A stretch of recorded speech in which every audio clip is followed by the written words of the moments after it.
Chris Yandeck, C1 interview covering Las Vegas and the world. From March 14th to March 16th at the Plaza Hotel and Casino, there'll be a pickleball camp coming up for you by Nike.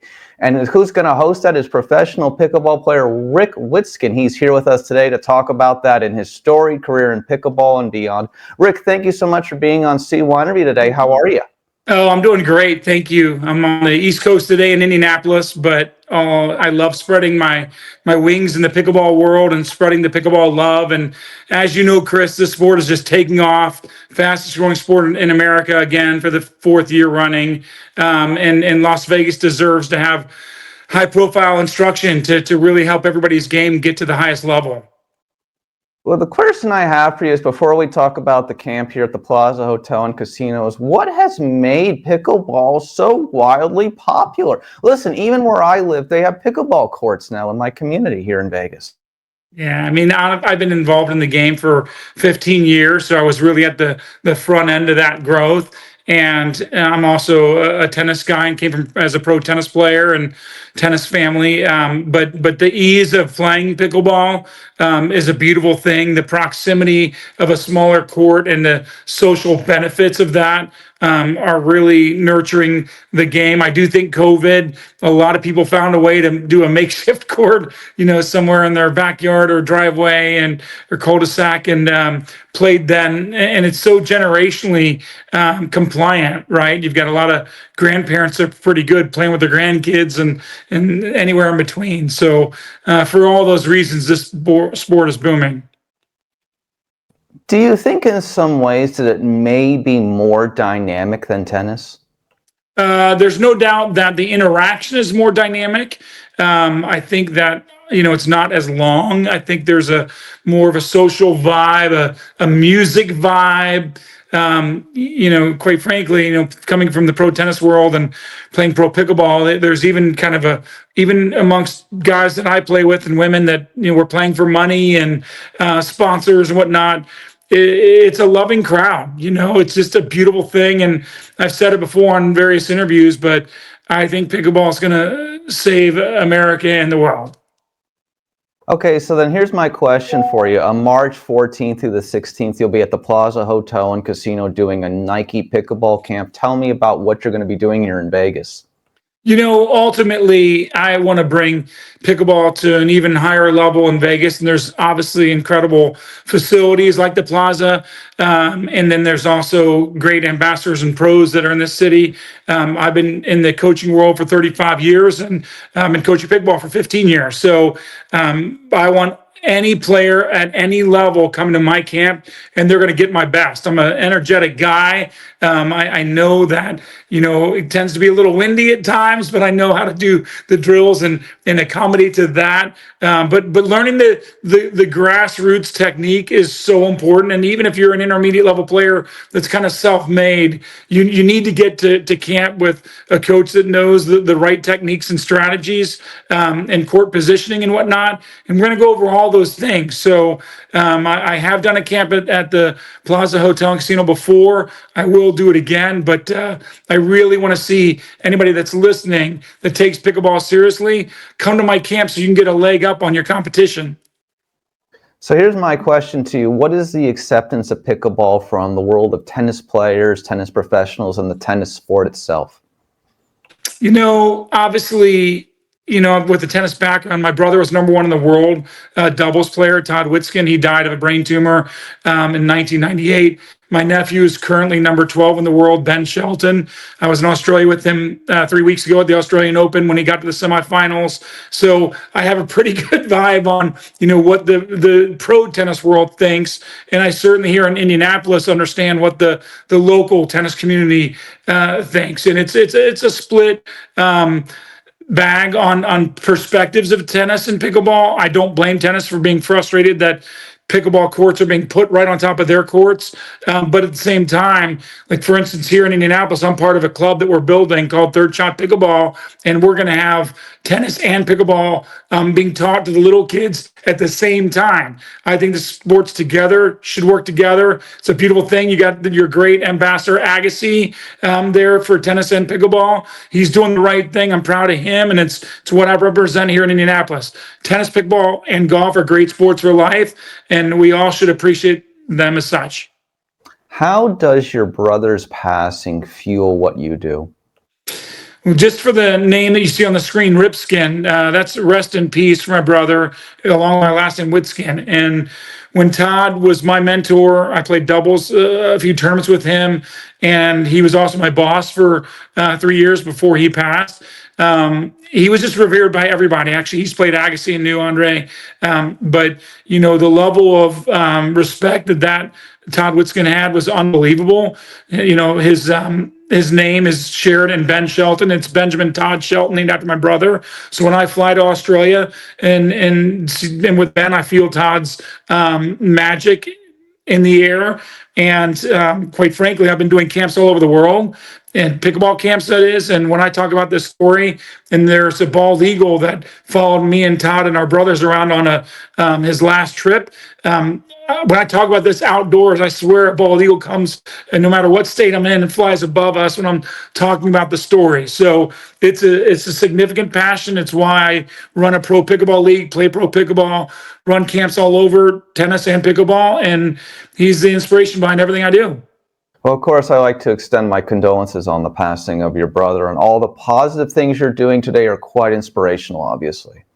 Thank you, Chris. I hope everybody realizes that, you know, some great things can happen at the worst of times. When Todd was dying of cancer, my sister and Todd's best friend, Brian Shelton, started falling in love, and it created an incredible matrimony, which created 2 amazing kids that played college tennis and pro tennis. So beautiful things happen in tough situations. I mean, aside from all of that, if it weren't enough, of course, you are the co-founder of the National Pickleball League. So tell me about the league and what you envision for the future. You know, it's kind of taken on a mind of its own, really. But myself, along with former pro tennis player Beth Bellamy, her husband started the Tennis Channel, very accomplished family. Her son Roscoe is a top 10 pro pickleball player right now. And then Michael Chen, we co-founded the NPL. And really, we wanted to give a birthplace to the 50 and over men and women who were so used to working so hard at corporate USA jobs, or, you know, rearing children. And at age 50, we've now given them passion. And I can't tell you how many people are 46, 47, 48 saying, Rick, I can't wait to turn 50 because it gives me a chance to play in your league. And, you know, we've got 160 players in our league, and we've got 12 team owners that bought into our model and are really raising the level of participation of the 50 and over crowd in their communities. And we're pros. I mean, you know, if you're drafted, I'm leaving for Phoenix right after I leave Las Vegas on Thursday this week. And when I go to Phoenix, we got 150 combine participants that want to show their stuff to all of these owners and get to know these owners, because they care about the quality of the person as well, to see if they're going to be drafted. And so essentially, Chris, we doing combines, we were told we are the first sports entity in the history of sports to have a combine for 50 and over aged participants. That really was cool to me, and I love what we're doing for the 50 and over crowd. Of course, Andre Agassi is a huge name here in Las Vegas, and probably the most prominent tennis player from Las Vegas. Have you worked with him? What does he think about pickleball? What's the story? You know, Andre and Steffi are such great ambassadors for tennis, and clearly they've enjoyed their pickleball as well. I'm friends with Alex Simon and John Hedberg. They play with Andre here at pickleball, and you know, I went to school with Andre back in high school, so I knew what a great guy he was then. But the philanthropy in which he exudes is awesome, and I think he just gets the big picture. You know, there are a couple naysayers at the top of tennis that really are a little too close-minded, but Andre and Steffi, they get it. There's a great place for tennis and pickleball, and boy, I mean, to have Andre in the National Pickleball League would be a huge feather in our cap. We already have Vince Vaughn, who's an owner in our league, and we have Danny Werfel, Heisman Trophy winner, that plays in our league. So we'd love to bring Andre on, and heck, my sister is a really good player, and she's Ben Shelton's mom, so we'd love to have her as well. Well, I went to the University of Florida, and Danny Werfel is a past multiple time C1 interview guest. Danny is phenomenal, Wow. obviously. No denying that, obviously. So moving forward on that, during the Steve Spurrier era, of course, that first University of Florida team who defeated the Florida State Seminoles by 32 points in that 95-96 national championship game in New Orleans. I'm sure you remember. Yeah. With Rydell Anthony and the such. So moving forward, let me ask you something. You're obviously an ambassador for the sport. What would you sum up are your overall contributions, and where do you see the sport maybe in the next 5 to 10 years? Well, I appreciate that. I've been called a lot of things in Indianapolis, like the OG of pickleball and legend. Like, no, the reality is this is just, a game that's been so good. Obviously started in Bainbridge and then the dog pickles. I'm sure you've heard all of that. But for me, when I embraced this sport, when there really hadn't been somebody in my neck of the woods, I took a lot of bullets from the tennis people, and I'm proud that I stayed strong to realize the benefits of this game in addition to the tennis, and to be able to start a pro league is very near and dear to my heart. I played a billion tournaments and had pretty nice success on the senior pro tour, but at the end of the day, I'd love to see in 5 to 10 years this sport continue to be accessible to everybody. I know the club that we're building here in Indianapolis and Zionsville, Indiana, we're going to have a relationship with the Boys and Girls Club and the Salvation Army. And I just think pickleball is that vibe. And also to any high level player out there watching, please be generous and give some of your time to the 2, 5, and 3-0 beginner players, because we don't want to be an elitist sport that just is only for an upper crust crowd and ability or economics. We want to be all inclusive, and that's what I really hope and dream for in 5 to 10 years, along with it being an Olympic sport. I definitely think it's going to be an Olympic sport too. Oh, I think so too. Why not? Of course. I mean, it has to be. So here's my question for any viewer. Where does the word pickleball come from? What's the origin? Well, there's some conflicting stories on that, but the dog pickles in Bainbridge, this was a sport that they just kind of did a makeshift in their backyard on a slab of cement.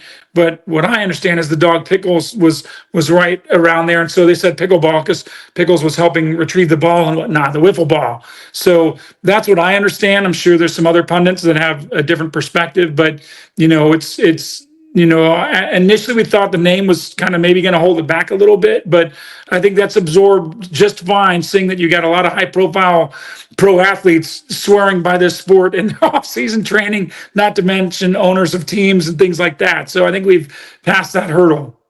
Of course, you got the clay court, you got the hard court, you got the grass court in tennis. What surface does a pickleball player play on? Yeah, I've definitely heard that there's now pickleball on clay courts. I've not played on clay courts with pickleball. The hard court and the cement is where it seems to be played the most and the best. But we don't have many grass courts. I love grass courts for tennis, but I don't know how that would work with a low bouncing ball on a grass court. I don't think that has many legs. But so I'd say primarily hard court. Okay, a few last things. Number one player in the world, you obviously have all of the accomplishments to show for it. If you had to rank yourself in the world of pickleball players, where would you put yourself? Have you played the best? Are you missing some people that you haven't played yet? Like, how would you sum up your career? Yeah, well, I'm 54 years old, so I've been playing pro pickleball for about 10 years. I absolutely played Ben Johns. I've got some wins over Tyson McGuffin, who's very well known. At this age, at 54, yes, I was the top ranked pro through singles, doubles, and mixed for the last few years. I'm kind of winding down my pro play of individual tournaments. I'm saving my talents for the National Pickleball League, and that's what I really, really believe in long term. But God gave me athleticism. He gave our whole family athleticism. So at least for the 15 over crowd, I'd put myself up against anybody's athletic ability. To be quite frank, I don't train, which is something that's fairly rare for a top 10 player.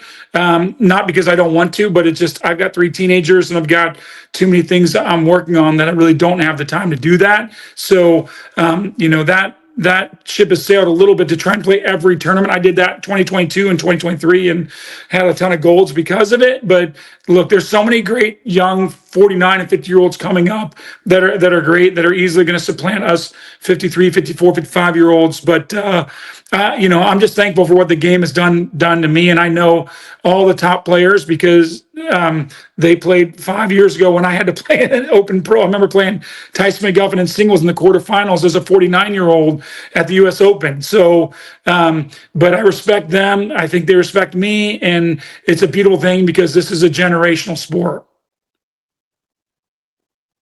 I agree with that. Last question before we wrap up. Nike is partnering with you for this tournament upcoming at the Plaza Hotel and Casino on March 14th, 15th, and 16th. What are the sponsorship opportunities looking like from the big, sports companies, sportswear companies, and things like that? Where are we looking at? Like, where's the money? Do we have people sitting on the sidelines? Do we have bigger owners in bigger sports who are ready to take this to the next level, in your opinion? Yeah, good question. And anybody that wants to follow the National Pickleball League for the 50-plus crowd for sponsorships or team ownership, we need a team in Vegas. We've got a team in 12 different cities around the country, and but we need one in Las Vegas. We had somebody interested in possibly buying a team, and we go to the National Pickleball League Facebook page or Instagram and let us know if you want to be a sponsor or team owner. But what we're seeing is, Chris, a lot of 50 and over type, whether you talk about the compression sleeves of Incrediwear or Air Feet, the inserts into the soles of shoes, a lot of self-help materials and supply companies. You got Humana and different companies that, AARP for older people that are putting money into the markets for sure. But I love the amount of, electrolyte drinks and, look, it's coming from everywhere. And I am a Nike clinician, and I appreciate their moving into the sport. They didn't get right into it right away, but they're doing it now. And I love the relationship between Nike and the Plaza. It's a match made in heaven. And I'm going to go do a camp for Nike just to be the MC of a junior clinic for kids, and that is at the Miami Open. And by the way, I coach a middle school pickleball team, and high school and middle school pickleball. If it's not in your neck of the woods yet, it's coming. So get those kids geared up for pickleball too. What kind of money are we looking at to own a team? Well, our first round of teams in the National Pickleball League for the 50-plus was a $250,000 price tag, and it jumped to $675,000. So for 2026, we are selling teams. There's not a definite amount, but we're not going south of what they paid last year. So that's where we'd start. March 14th through the 16th at the Plaza Hotel Casino in downtown Las Vegas from 1 p.m. to 4 p.m. You can catch Rick Witsken hosting a pickleball camp at the Plaza Hotel and Casino. Rick, thank you so much for being on CY Interview. Before we end, anything you'd like to add? I love coaching as much as I've loved playing pro pickleball. I want to be the best coach in the country, if not the world, in pickleball. I care that much about my students. I have a unique personality that really connects with each person in a different way. I don't care if you're a beginner or not. I don't care what your age is, if you're mobile, immobile. I'm a seasoned vet as a coach, and I will take you to the next level. And I promise you, you will have a great time. We'll have a lot of laughs, and you'll learn a ton. So I hope you will join me. Chris, I thank you and your station for having me on, because you're promoting the sport as well as me, and I really appreciate that.